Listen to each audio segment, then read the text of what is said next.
नहीं मुझे कुछ ऐड नहीं करना, आपने बता दिया। फिर अपने आप में एक इशू हो जाता है कि फ्री विल एग्जिस्ट करती है कि नहीं। जैसे आपने एक नया वो डाल दिया, वहाँ पे जार्गन डाल दिया, या नया एट्रीब्यूट डाल दिया, या नया वेरिएबल डाल दिया। उस वेरिएबल को डालने से पहले आपको ये प्रूव करना पड़ेगा कि फ्री विल एग्जिस्ट कर रही है।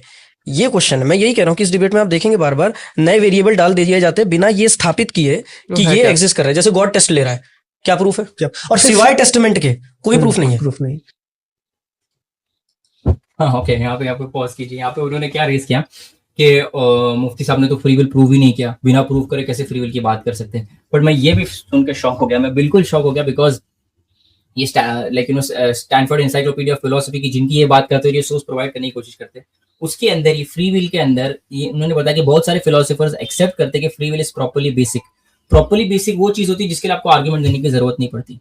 तो जो इंसान अगर फ्री विल को प्रॉपर्ली बेसिक मान रहा है तो क्यों आर्ग्यूमेंट प्रेजेंट करेगा उसके लिए? बट आप नहीं, आपने कोई आर्ग्यूमेंट दिया नहीं फ्री विल के लिए, आपको आर्ग्यूमेंट देने की जरूरत है। ये आप स्टैंडर्ड इंपोज कर रहे हो। अगर आप इस तरह से इनके पॉडकास्ट में अगर आप देख लो, इस तरह से आप बोलो कि नहीं आपको सब पहले चीज प्रूव करना चाहिए, तो यहाँ पे तो इतनी चीजें जो उन्होंने कुछ भी प्रूव नहीं की। और यहाँ पे in fact Stanford encyclopedia of philosophy के अंदर उन्होंने यहाँ पे लिखा कि अगर कुछ लोग फ्री विल को प्रॉपर्ली बेसिक मानते, कुछ लोग अगर मोरालिटी को मानते तो फ्री विल को इनडायरेक्टली मान ही रहे हो। उस तरह से भी एस्टैब्लिश किया जा सकता है। कुछ फिलोसफर इससे भी अलग तरीके से ये भी आर्ग्यू करते हैं। तो ये लोग ऑलरेडी जो आर्ग्यूमेंट्स प्रेजेंट करने की कोशिश कर अगेंस्ट इस्लाम भी, उसके अंदर कुछ आर्ग्यूमेंट्स ये लोग मॉरल लेके आ रहे कि ये मुझे ये इमोरल लग रहा है, या ये गलत लग रहा है, या ये सही नहीं लग रहा। तो वो आर्ग्यूमेंट अगर आप पेश करो तो आप खुद इनडायरेक्टली आप खुद एक्सेप्ट कर रहे हो कि फ्री विल एग्जिस्ट करे। बिकॉज मोरालिटी के होने के लिए एक प्री कंडीशन बहुत फिलोसफर्स आर्ग्यू करते हैं कि फ्री विल होनी चाहिए, तो ये आप मोरालिटी को समझ सकते हैं वो सेंस में।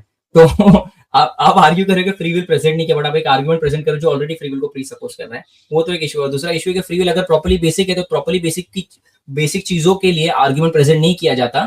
आपको आर्ग्यूमेंट प्रेजेंट करने की जरूरत है अगर आप वो चीज में मानते नहीं हो तो। प्रॉपर्ली बेसिक अगर चीजें होती है ना, जैसे there are minds other than my own, जो कि रियलिटी सही में एग्जिस्ट करती है, रियलिटी सही में एग्जिस्ट करती है, एक रियल है रियलिटी, ये प्रॉपर्ली बेसिक बिलीफ है। तो कोई इंसान रियलिटी को डिनाई करना शुरू कर देंगे, बोलेगा बट तुम तो आ गए यहाँ पे प्रेजेंट करने, बट तुमने तो कोई आर्गुमेंट प्रेजेंट नहीं किया कि रियलिटी रियल है। अरे भाई ये प्रॉपर्ली बेसिक है, तुम अगर डिनाई करो तो तुम पर आर्गुमेंट प्रेजेंट करो ना कि रियलिटी क्यों रियल नहीं। इस तरह से आई थिंक इनके एपिस्टेमोलॉजी भी फ्लॉड है एक हिसाब से, बिकॉज एपिस्टेमोलॉजिकली समझते नहीं है कि पहले फ्री विल का आर्गुमेंट मांगे, फ्री विल के लिए आर्गुमेंट मांगे, जो कि फ्री विल के लिए आर्गुमेंट ऑफ कोर्स एग्जिस्ट करते हैं, बहुत सारे अलग अलग आर्गुमेंट एग्जिस्ट करते हैं। बट मेरे को इनकी पोजीशन ही सही नहीं लगी कि एक डिबेट के अंदर जो दो लोगों के बीच में डिबेट था, ऑलरेडी मतलब वो मान रहे हैं ना जावेद साहब, तो मतलब आप नहीं मान रहे भाई, आपको एग्जिस्टेंस के ऊपर उसके ऑब्जेक्शन, उनको नहीं है। एग्जैक्टली। और आपने बोला नहीं आप फ्री विल को प्रेजेंट नहीं किया। मुझे लगा बहुत डेस्परेट अटेम्प्ट थी कि बस कुछ ना कुछ गलती निकाल लूंगा, मुझे तो ऐसा लगा। ईमान भाई आप बोल सकते हैं। जावेद साहब खुद ये कह रहे थे कि अगर एक कंट्री है और वो दूसरे पे हमला कर रही है तो वो ईविल काम कर रही है, तो खुदा उसे क्यों नहीं रोक रहा? तो भाई आपने तो कह दिया ना वो फ्री विल है तभी तो वो ईविल कर रही है। अगर फ्री विल नहीं है तो फिर ईविल भी नहीं है, वो कुछ ईविल भी नहीं कर रही। क्योंकि ईविल तब होता है ना कि अगर मेरे पास दो चॉइस हो, मैं किसी का मर्डर कर सकता था और नहीं कर सकता था, और मैंने तब भी चूज करा, then I am a bad person. अगर मेरे पास फ्री विल ही नहीं है, मेरे को मर्डर करना ही है, then I am not a bad person. So how can you say कि मैंने कुछ मॉरली ईविल कर दिया? तो जावेद साहब तो मान ही रहे थे ना। अब जब जावेद साहब आपका अपोनेंट डिबेट में फ्री विल को मान रहा है, so you can use free will in your argument too. Exactly. मुझे ये भी बहुत एक failed attempt लगा to create an objection. Okay, इसको आगे प्ले करते हैं। Yes. क्वेश्चन ये है कि क्या ये ऑब्जेक्टिव मोरालिटी रीजनेबल है? नहीं, कहीं से भी। अच्छा, एक चीज प्लेटो देखे गया है, जैसे कहते हैं यूथिफ्रो का डिलेमा, वो ऑब्जेक्टिव मोरालिटी पे अगेन प्रॉब्लम क्रिएट कर देता है। जो एक मिनट, उन्होंने सबसे पहले बोला कि ऑब्जेक्टिव मोरालिटी में बिलीव करना रीजनेबल ही नहीं। बिफोर यूथिफ्रो डिलेमा में हम जाए, आई थिंक ये मैं ईमान भाई को बोलूंगा, आप एड्रेस कीजिए क्यों ये तो बहुत बड़ा प्रॉब्लम। उन्होंने बोल दिया कि ऑब्जेक्टिव मोरालिटी में बिलीव ही करना रीजनेबल नहीं। ये अपना पॉइंट भी किससे पहले बोल दिया ईमान भाई, आपने तो बुलवा लिया है ऐसे कई लोगों से इंडिविजुअली। इनकी अपने पर्सनल डिस्कशन में इन्होंने लगाई स्टोरी पर अपनी उसकी इंस्टाग्राम की, और बता दिया कि इन लोग क्यों नहीं बिलीव रखते। ये अगर स्टांस नहीं लेते हैं ऑब्जेक्टिव मोरालिटी का, तो कहाँ जाके ये स्टांस होता है, कहाँ जाके खड़े होते हैं, स्टैंड करते हैं। जी, तो खुदा ना खास्ता कल इनके साथ कुछ हो जाता है, चोरी हो जाती है, कोई चोरी कर देता है, कुछ कर देता है, तो वो गलत ही नहीं है, वो तो सब्जेक्टिव ओपिनियन है। हमें तो मानना ही नहीं चाहिए कि भाई कुछ ऑब्जेक्टिवली गलत है। कोई मतलब ये कही नहीं सकते अब इस दुनिया में कि ये इंसान गलत है, ये इंसान सही है, क्योंकि वो इनका फिर पर्सनल प्रेफरेंस हो गया। इट्स लाइक सेइंग हाँ भाई मुझे चॉकलेट आइसक्रीम पसंद है, खालिद भाई को वनीला आइसक्रीम पसंद होगी। अब मैं ये नहीं कहूंगा कि मैं चॉकलेट आइसक्रीम खाता हूँ, मुझे ये पसंद है, तो खालिद भाई आप मत खाइए वनीला, आप भी चॉकलेट खाइए।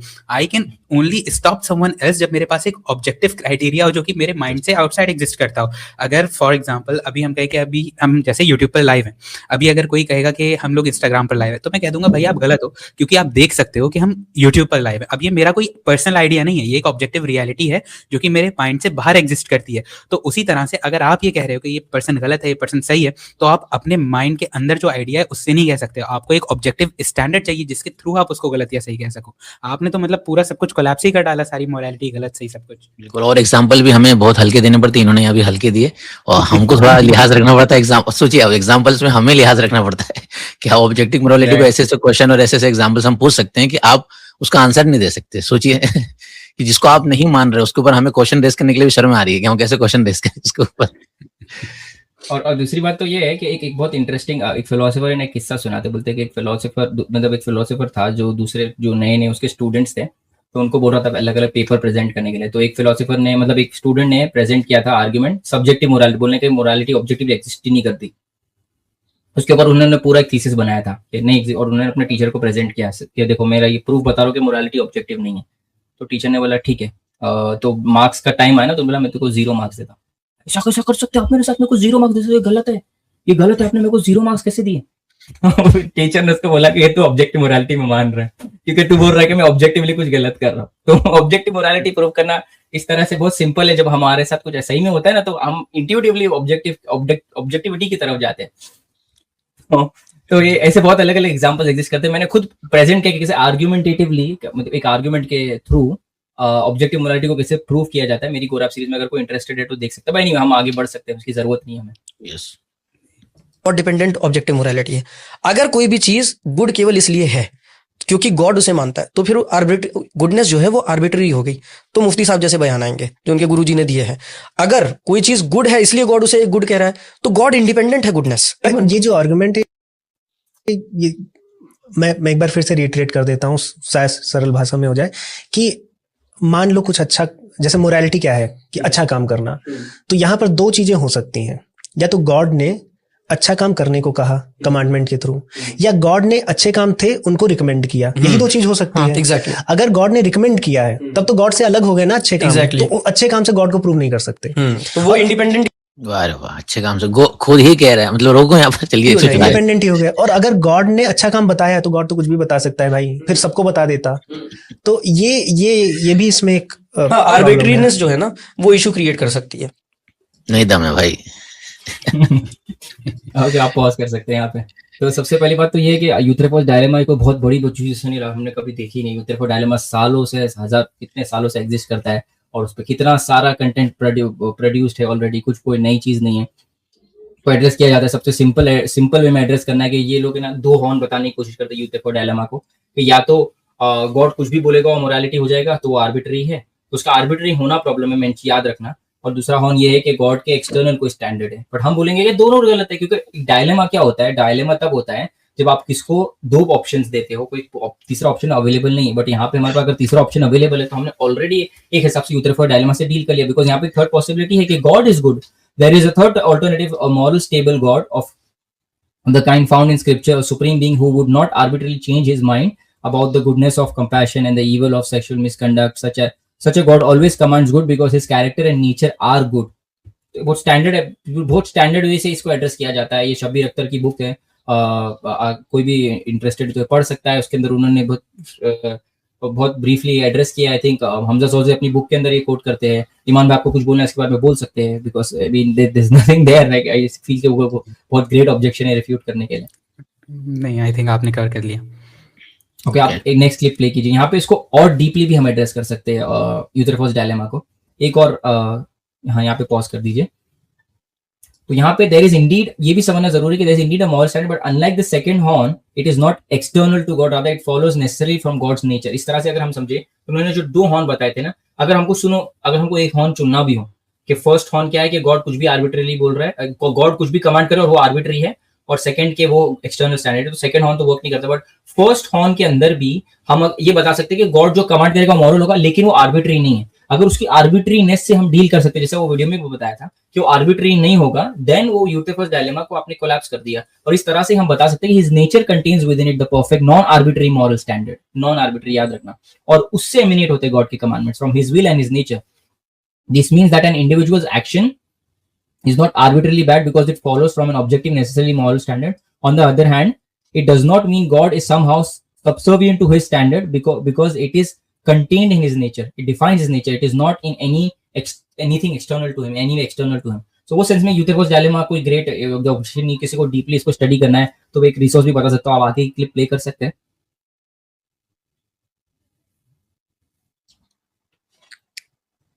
हाँ, यहाँ पे ये चैनल है, अगर किसी को इंटरेस्ट है तो ये फॉलो कर सकते हैं। ये जो ये भाई है ना, वो प्रॉब्लम ऑफ ईवल और इन पे अपनी पीएचडी कर रहे हैं, तो उन्होंने बहुत अच्छे से एक्सप्लेन कैसे इस्लामिक वो ना इस्लामिक यूनिकनेस भी बताते हैं इन एड्रेसिंग इन चीजों को एड्रेस करने के साथ साथ कि इस्लाम कैसे यूनिकली एड्रेस करता है प्रॉब्लम ऑफ ईवल को, इस्लाम कैसे यूनिकली एड्रेस करता है यूथेफस डायलेमा। तो यहाँ पे उन्होंने बताया यूथेफस डायलेमा का इस्लामिक सोल्यूशन क्या है। बहुत अच्छा वीडियो, अगर कोई इंटरेस्टेड है तो देख सकता है, वो बहुत अच्छे से बताएंगे कि कैसे गॉड के commandments from an Islamic perspective arbitrary नहीं होते।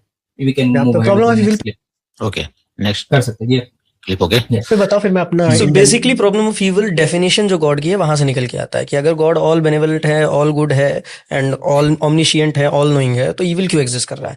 अब evil in terms of suffering अगर समझेंगे तो दो तरह से सफरिंग होती है, एक पर्सनल सफरिंग है, इम्पर्सनल सफरिंग है। इम्पर्सनल सफरिंग जैसे क्या है कि आपने चलो पर्सनल सफरिंग का तो चलो बता दिया कि भैया टेस्ट चल रहा है। अब इम्पर्सनल सफरिंग आप कैसे एक्सप्लेन करोगे। बीमारियां एग्जिस्ट कर रही हैं, बीमारियां एग्जिस्ट करके खत्म भी हो जाती हैं। जैसे टीबी खत्म हो चुका है, इतनी बड़ी बीमारी नहीं है, पर कुछ समय पहले तक टीबी से लोग मर रहे थे। अभी भी एड्स जैसी बीमारी एग्जिस्ट कर रही है, कैंसर एग्जिस्ट कर रहा है। सो ये सारी बीमारियां एग्जिस्ट कर रही है, इम्पर्सनल सफरिंग। इससे कौन सा टेस्ट चल रहा है।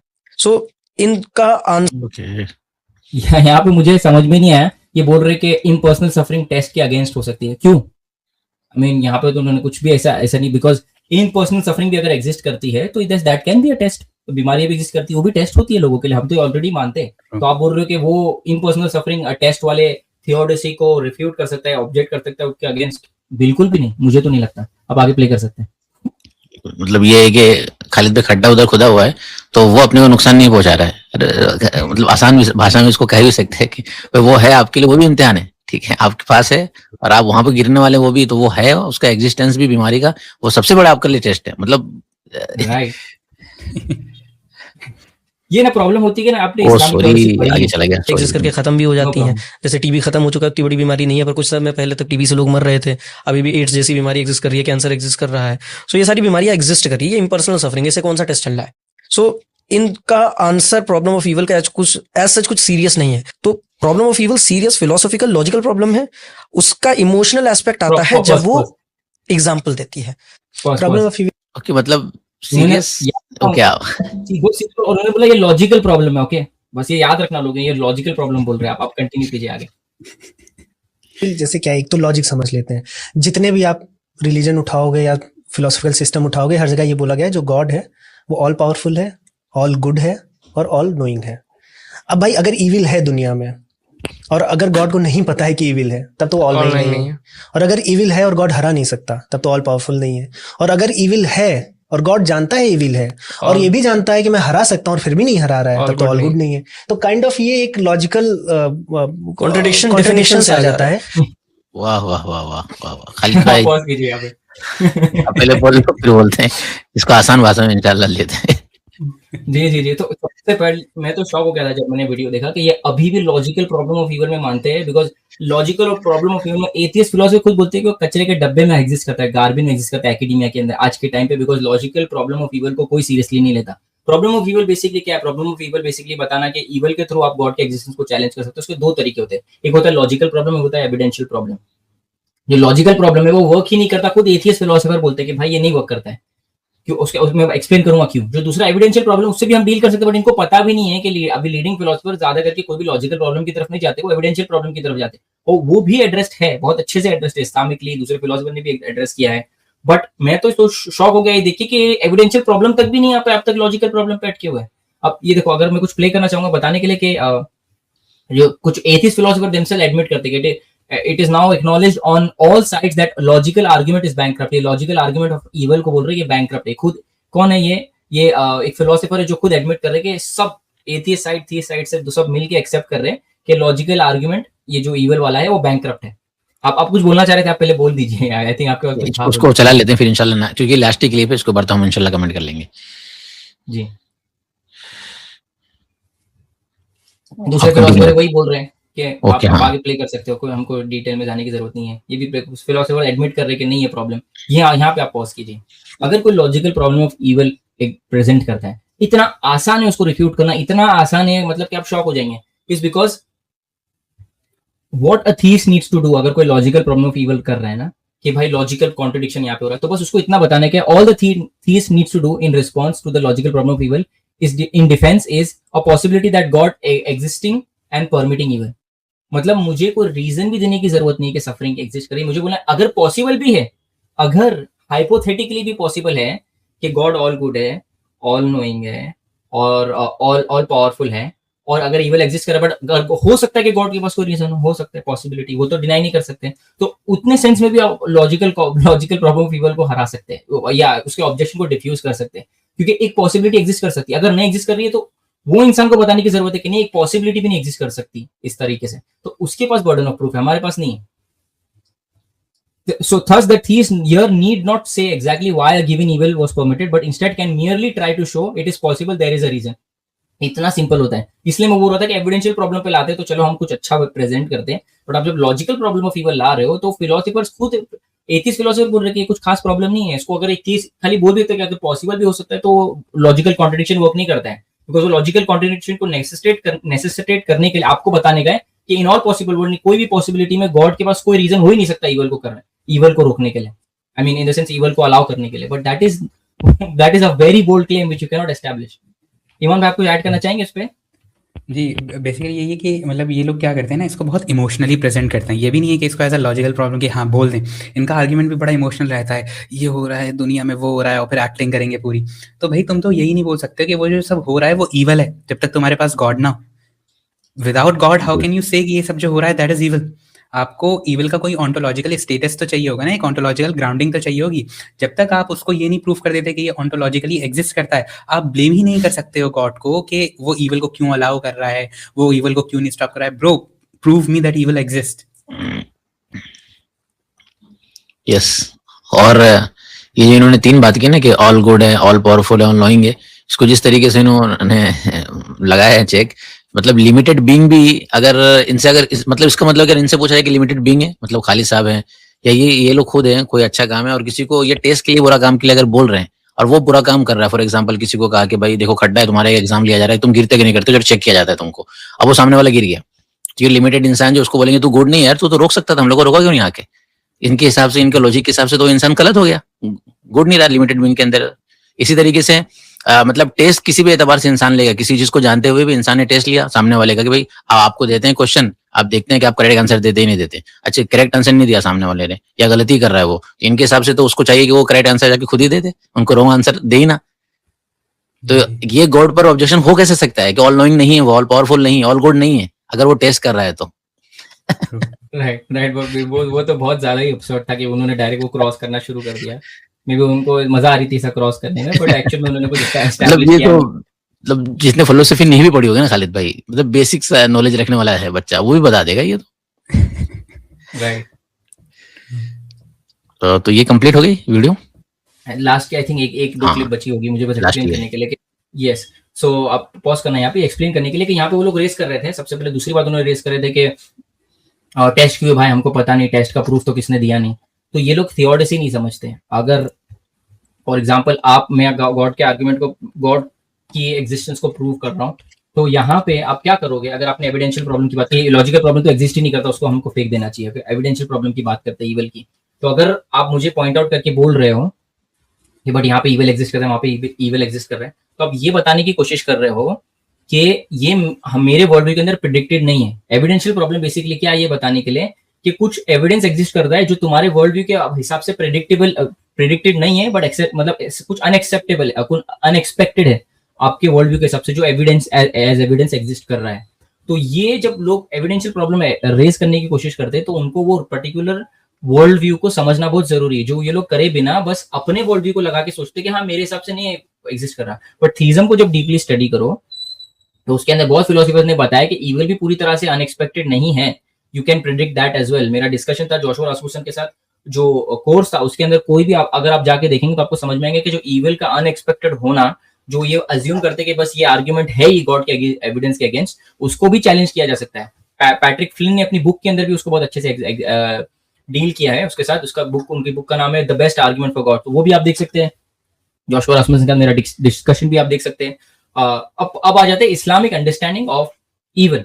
तो कोई भी रिलीजन अगर या कोई भी वर्ल्ड व्यू अगर आप देख रहे हो जो गॉड के एग्जिस्टेंस को, ईवल के एग्जिस्टेंस को एक्सप्लेन करता है, तो कॉम्बिनेशन थियोडसी बोलते हैं, जिसके अंदर आप अलग अलग थियोडसीज, अलग अलग रीजंस प्रोवाइड करते हैं कि क्यों evil and suffering, pain suffering जो भी एग्जिस्ट कर रहा है। और इस्लामिक थियोलॉजी में बहुत सारी थियोडसीज है, उनके कॉम्बिनेशन है, बहुत कुछ। ऐसा नहीं है कि किसी ने कुछ जवाब ही नहीं दिया ईवल का, या बहुत कुछ पढ़ा है। आप ये सोचो कि आपने कोई बहुत अंडरकटिंग डिफीटर लेके आए हो, तो बिल्कुल ऐसा बिल्कुल भी नहीं है। बहुत बेसिक बहुत सिंपल वे से अगर हमको समझना है कि ईवल क्यों एग्जिस्ट कर रहा है, तो हम तीन चीजों से समझ सकते हैं कि तीन रीजंस की वजह से हम ईवल को एक्सप्लेन कर सकते हैं। एक तो फ्री विल एग्जिस्ट करती है, उस वजह से ईवल है। लाइफ टेस्ट है मान लो, उस वजह से ईवल या पेन एग्जिस्ट कर रहा है। और आफ्टर लाइफ में उसका रिकम्पेंस होगा और वो रिवॉर्ड मिलेंगे उसके, वो पेन या सफरिंग से गो थ्रू करना, तो वो भी एक रीजन हो सकता है। तो ये 3 रीजन की वजह से हम एक्सप्लेन करते हैं। अब ये लोग ने क्या किया, पहले फ्री विल को देख के बोले नहीं यार, लेकिन ये पूरा एक्सप्लेन नहीं हो पा रहा, या वो या लाइफ टेस्ट है, तो लाइफ टेस्ट में हम हमारे पास प्रूफ नहीं है लाइफ टेस्ट होने का। पर जब आप थियोडसी प्रोवाइड करते हो तो आपको प्रूफ की जरूरत नहीं, आपको देखना उसका कोहेरेंस कितना है, कि वो एक्चुअल में वो जो अनएक्सपेक्टेड चीज है उसको एड्रेस कर पा रहे हैं या नहीं कर पा रहे हैं। इसमें प्रूफ की जरूरत नहीं, क्योंकि थियोडसी प्रोवाइड कर रहे हो आप कि लाइफ टेस्ट है कि नहीं, पहले प्रूफ करके बताओ। तो वो सेंस में हम जो सफरिंग को बहुत अच्छे से एक्सप्लेन कर सकते हैं। इसके ऊपर बहुत डेटा है, मैं ज्यादा डीपली इसको एड्रेस करूंगा नहीं, बट पॉइंट ये है कि ये 3 चीजों के बेसिस पे आप समझ सकते हो कि सफरिंग क्यों एग्जिस्ट करती है। और इसमें आपको अगर इसको चैलेंज करना है तो इस थियोडसी का कोहेरेंस को चैलेंज करके बताओ, अंदर को इंटरनल क्रिटिक करके बताओ कि कुछ अनएक्सपेक्टेड आ रहा है जो इस्लामिक थियोडसी, जो जितनी भी इस्लामिक थियोडसी है वो प्रेडिक्ट ही नहीं कर सकती, तब जाके कोई प्रॉब्लम होगा। बट आपने तो एविडेंशियल प्रॉब्लम को टच भी नहीं किया, आप लॉजिकल प्रॉब्लम पे चले गए, तो आप बिल्कुल भी वेल वर्स्ड नहीं हो इस्लामिक थियोडसीज कैसे वर्क करती है, और आप बिल्कुल भी वेल वर्स्ड नहीं हो कि प्रॉब्लम ऑफ ईवल से कैसे डील किया जाता है ऑन अ फिलोसफिकल लेवल, और किस तरह से एक्चुअली आर्ग्यूमेंट प्रेजेंट भी किया जाता है। वो भी मेरे को करना पड़ रहा है उनके लिए, मुझे बताना पड़ रहा है कि आर्ग्यूमेंट के एविडेंशियल चैलेंज ईवल का क्या होता है, इसको कैसे प्रेजेंट करते हैं, पहले वो सीखो, मेरे को वो सिखाना पड़ रहा है पहले उनको, फिर मैं जवाब दूंगा। इतना मतलब उनका काम भी मुझे करना पड़ा है यहाँ पे। तो I think that was a big blunder there. आप आगे की क्लिप प्ले कर सकते हैं। यस। अब यहाँ पे 2 टाइप की ईवल होते हैं, हम समझते हैं मॉरल ईवल और नेचुरल ईवल, दोनों को हम एक्सप्लेन कर सकते हैं। अब आगे की प्ले करो, बहुत सिंपल है, खाली लोगों को समझाने के लिए मैंने बस ऐड कर दिए। आप पॉज कर सकते हैं। यहाँ पे जो लोग करते हैं ना, लोग एविडेंशियल प्रॉब्लम ऑफ ईवल को एड्रेस करने के लिए ना एक बहुत बड़ी गलती करते हैं। वो लोग है ना, जैसे एक रिलीजियस वर्ल्ड, एक वर्ल्ड व्यू रहता है, for example Islamic world view है, तो इस्लामिक वर्ल्ड व्यू के कुछ अंडरस्टैंडिंग होता है, कुछ बेसिकली कुछ प्रेमिसेस होते हैं, कुछ प्रिजम्पशंस होते हैं कि इस तरह से समझते दुनिया को, और एथिस्टिक वर्ल्ड व्यू के कुछ प्रिजम्पशंस होते हैं। जब आप इंटरनल क्रिटिक कर रहे हो ना, जब आप एक आर्गुमेंट फ्रॉम इनकोहेरेंस बताने की कोशिश करो, जो प्रॉब्लम एविडेंशियल प्रॉब्लम ईवल करने की कोशिश करता है, तो ये लोग क्या करते हैं, ये लोग इस्लाम की कोई एक चीज निकाल के अपने वर्ल्ड व्यू के अंदर डालते हैं और फिर बोलते हैं कि हाँ देखो ये फिट नहीं बैठ रहा। बट आप नहीं समझ रहे कि अगर आप इंटरनल क्रिटिक कर रहे हो तो आपको पूरा वर्ल्ड व्यू के अंदर इंटरनल क्रिटिक करना है, आपको इंटरनली कोई इनकोहेरेंस ढूंढना है। आपके वर्ल्ड व्यू में एक कोई चीज इस्लाम जो बोल रहे जैसे दुनिया टेस्ट के लिए बनी, वो आप फिट नहीं हो रहा, इसका मतलब नहीं आपने कोई आर्ग्यूमेंट प्रेजेंट कर दिया यहाँ पे। अब आगे की क्लिप प्ले कर सकते हो। यहाँ पे उन्होंने इस्लामिक वर्ल्ड व्यू से एक चीज उठाया, बोला this does not make sense, but आप अपने वर्ल्ड व्यू के प्रेमिसेस में इसको जज कर रहे हो, तो वो प्रॉब्लमेटिक है। आप पॉज कर सकते हो यहाँ पे। तो बेसिकली प्रॉब्लम ऑफ ईवल बहुत कंटेंट है, मैं वहां पे जाऊंगा नहीं। ईमान भाई आपको कुछ बोलना है तो आप बता दीजिए, because I think there is a lot that I can talk about, but मुझे नहीं लगता उन्होंने नहीं, तो वो बोल के भी एक्सप्लेन करके भी करने की जरूरत नहीं है। जी आई थिंक आपने कवर कर दिया सब, तो मुझे कुछ ऐड नहीं करना। जी खाली एक चीज, खाली आप एक लास्ट क्लिप प्ले कर सकते हैं, बस एक चीज और ऐड करना चाहता हूँ मैं लास्ट। मैं यहाँ से ले लेता हूँ इसके बाद वाली। हाँ लास्ट में जो लास्ट वाली क्लिप आई थी ना, यस, हाँ इसके बाद ओके, ये बस यहाँ पे कर दीजिए। हाँ अब ये बहुत इंपॉर्टेंट है समझने के लिए, बिकॉज यहाँ पे हम तो समझ गए कि अब जब तक इंटरनल कोहेरेंस बता नहीं पा रहे हो, कोई आपने कोई प्रॉब्लम रेज नहीं की। दूसरी बात तो ये बोल रहे कि ये इस्लामिक थियोडसी फॉर एग्जांपल प्रेजेंट करने की क्या जरूरत थी डिबेट के अंदर, वो तो गॉड्स एग्जिस्टेंस पे था। तो जब भी प्रॉब्लम ऑफ ईवल रेज होता है तो आपको कोई पर्टिकुलर थियोडसी देने की जरूरत नहीं, जरूरी नहीं कि आप पूरा स्क्रिप्चर से उसको दो, आप एक पॉसिबिलिटी के तौर पे भी उसको दे के भी आप प्रॉब्लम ऑफ ईवल से डील कर सकते हो। बिकॉज अगर आप प्रॉब्लम ऑफ ईवल से डील करने जा रहे हो तो आपको कोई पर्टिकुलर थियोडसी देने की जरूरत होगी, वो पर्टिकुलर थियोडसी कोई ना कोई रिलीजन से लाइकली है कि आ रही होगी। तो इसका मतलब नहीं बिकॉज वो थियोडसी रिलीजन से आ रही है तो फिर तो आपने अपने स्क्रिप्चर को अंदर बीच में घुसा दिया, नहीं ऐसा नहीं। आप थियोडसी के लिए आपको कोई पर्टिकुलर रीजन पॉसिबिलिटी बताने की जरूरत है या आपको प्रिडिक्टेबिलिटी बताने की जरूरत है। Anyway that's a different discussion, उस पर मैं उस पर मुझे ज्यादा जानने की जरूरत नहीं बिकॉज उन्होंने कुछ खास रेस भी नहीं किया। एक इंपॉर्टेंट बात मैं रेस करना चाहता हूँ यहाँ पे कि प्रॉब्लम फीवर तो चलो हम सब समझ गए, एक चीज समझ ले, भले आप सब्जेक्टिवली मानते हो ऑब्जेक्टिवली मान रहे हो, ये दुनिया का एक दस्तूर है कि हमको पेन से गुजरना होता है। आप मैं हम इंसान कोई ना कोई पेन से गुजरते हैं, आप मैं हम सब। अब यहाँ पे प्रैक्टिकल तौर पे बात करना चाहता हूँ, वो क्लिप के अंदर मुझे कुछ बताना था कि प्रैक्टिकल तौर पे अगर हम समझे कि हम पेन से गुजर ही रहे फॉर इंस्टेंस, तो कौन सा वर्ल्ड व्यू है जो हमको मीनिंग देता है पेन से गुजरने में। अगर आप एथिज्म ले लो एज अ वर्ल्ड व्यू, ये बस एक प्रैक्टिकल पॉइंट करना चाह रहा हूँ मैं कि फॉर एग्जाम्पल एक कोई इंसान है, जैसे कि फॉर एग्जाम्पल आपके चाचा है, आपके चाचा अल्लाह ना करे कोई बीमारी हो गई, बहुत तकलीफ में, आपके पास क्या है उनको ऑफर करने को कि आप अगर एथिस्ट हो तो आप क्या ऑफर कर सकते हो उनको। अगर वो पेन से गुजर रहे हैं तो वो इंसान को he need something to go through that pain, he needs meaning. और साइकोलॉजिस्ट खुद बताते हैं कि जब तक आप अपने पेन को सफरिंग को मीनिंग नहीं देते हो तब तक आप उससे अच्छे से आप उससे नहीं डील कर पाते। कितने लोग जो सुसाइड भी अस्तगफिरुल्लाह कमिट कर लेते हैं वो उसके लिए कमिट कर पाते because there are many reasons, but one of the reason is because they fail to give meaning to their suffering. One of the reasons is that.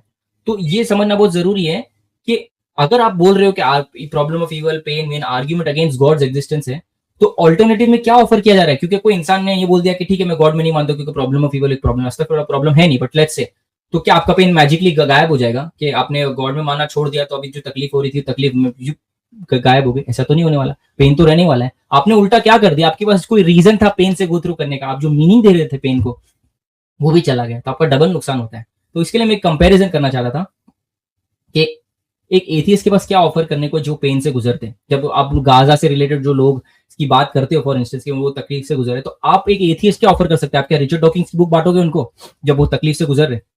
Richard Dawkins क्या बोलता है पेन के बारे में, जो वर्ल्ड का leading one of the most known atheist है, उसके बारे में हम जानते हैं। वो क्या बोलता है? On the contrary, if the universe were just electrons and selfish gene, meaningless tragedies like crashing of the bus, exact like पूरा नहीं पढ़ूंगा, but point ये क्या बोल रहा है कि the universe we observe has precisely the properties we expect if there is at bottom no design, no purpose, no evil, no good, nothing but pitiless indifference। सोचो कि कोई इंसान तकलीफ से गुजरा, सो बोले हाँ ये तो होना ही था, कुछ नहीं हो सकता, यूनिवर्स ऐसा ही है, तुम्हारे को तकलीफ से जाना ही है, तुमको हो ही गई तकलीफ और ये तुम्हारा बस नसीब खराब था, सब लक वक जैसा भी नहीं होता, जिसको होना था हो गया, जिसके साथ नहीं हुआ। क्या उसको हेल्प मिलेंगी अपने पेन से गो थ्रू करने में? बिल्कुल भी नहीं। इस तरह से बहुत इस्लाम हैज टू ऑफर, और ये इस्लाम की एक यूनिकनेस है कि जो इस्लाम जो मीनिंग प्रोवाइड करता है, जो कॉग्निटिव रीफ्रेमिंग प्रोवाइड करता है जब आप पेन से गो थ्रू करते हो, वो इतना मीनिंगफुल है कि कोई और वर्ल्ड व्यू उसको उस लेवल तक नहीं पहुंच पाता। एक नॉर्मल बेसिक मुस्लिम एक इंसान जो तकलीफ से गुजर रहा है उसको क्या ऑफर कर सकता है? What Islam has to offer for a person who is going through pain. मैं ये सिर्फ पढ़ना चाहता हूँ, बहुत पावरफुल एक छोटा सा कोट है बस। तो एक मुसलमान क्या ऑफर कर सकता है, इस्लामिक वर्ल्ड व्यू क्या ऑफर करता है पेन के लिए आपके? वो बोलेगा your pain and suffering will be rewarded with eternal bliss in paradise. If you suffered for a whole life time and you were dipped in paradise for a moment, you would feel that you have never suffered. ये हमारे हदीस से साबित है, हदीसों से साबित है। Evil and suffering exist to test you, elevate you, and facilitate a higher purpose, higher spiritual state. It is meant to bring you closer to the divine, therefore closer to paradise. As a believer, your shortcomings and sins, as a believer, any pain or suffering is a means for you to absolve you from your shortcomings and pain. When you are tested with evil and suffering, it is a sign. It is a sign of divine love. For he knows you have the ability to overcome the trials in your life. He knows you better than you know yourself. This is what Islam has to offer. पर इसका मतलब नहीं कि कोई इंसान pen से go through करे तो पेन में बैठा रहे। हमको आप हदीसों से साबित है कि हम हमारी तरफ से पूरी तरह से पेन को अवॉइड करना चाहिए। बट कोई इंसान अगर पेन में गुजर रहा है और उसके पास कोई इनएविटेबल पेन है, जिसके पास कोई जरिया ही नहीं है पेन से बाहर निकलने का, what does any world you have to offer? Islam has to offer something very meaningful. The most meaningful thing that any world you can offer is what Islam has to offer. और यही चीज है जो मुसलमानों को फिर जो भी अगर एक मुसलमान तकलीफ से गुजरता है तो उसका रिस्पॉन्स अलग क्यों होता है। गाजा में लोगों का रिस्पॉन्स देख के पूरी दुनिया शॉक हो गई जब वो इतनी तकलीफों से गुजरे, बट उन्होंने रिस्पॉन्स बहुत अलग तरीके से किया, बहुत यूनिक तरीके से। इस वजह से लोग बिल्कुल ही शॉक हो गए कि लोग ऐसा कैसे रिस्पॉन्स कर सकते हैं। This is what Islam has to offer कि आप एकदम एब्सोल्यूट इतनी तकलीफ से गुजरने के बाद भी आप मीनिंगफुली उसको अमेंड कर सकते हो, समझ सकते हो, and still you can say अल्हम्दुलिल्लाह and you can live longer, you don't lose hope. इस्लाम आपकी होप को लूज नहीं करवाता है, आपको रादर एक मीनिंगफुल पर्सपेक्टिव अप्लाई करता है। इस वजह से जो प्रॉब्लम ऑफ पेन है, जो हर इंसान को गो थ्रू करना है कुछ ना कुछ पेन, हम सब करते ही हैं। तो हम देख लो कि आपके पास कौन से वर्ल्ड व्यू क्या ऑफर करते हैं। अगर एक एथिज्म जैसा एक वर्ल्ड व्यू रिचर्ड डॉकिंस वाला, क्या वो तो होना ही था, ये इसमें कुछ मीनिंग नहीं है, इसमें कोई तरीका नहीं कि आप अपनी पेन को मीनिंग दे सको। Whereas Islam is way different. There's a contrast between what atheism has to offer and Islam has to offer. That's all I have to say. I think आज के लिए मेरे पास इतना ही था बोलने को। सबक फिर पढ़ सदाकत का, अदालत का, शुजाअत का, लिया जाएगा तुझसे काम दुनिया की इमामत का। सबक फिर पढ़ सदाकत